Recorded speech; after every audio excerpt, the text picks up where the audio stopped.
Materialise is 27 years active in the field of 3D printing.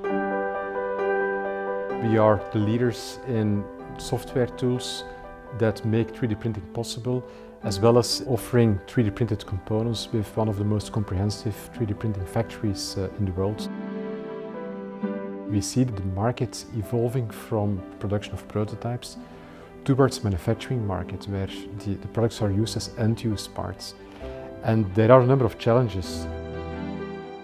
It is important to have repeatable part quality, and that is something that we see with the multi-jet fusion machine of HP, that we have a high repeatability of the quality of the parts. You have a fully integrated system where everything from powder handling to the printing itself to the cool down and unpacking is all integrated into these two machines. Well, one of the applications that we are actually addressing is the production of insoles, where every single component is unique. So this is really an example of mass customization, where we redesign the insole for each individual person and then print it on the multi-jet fusion.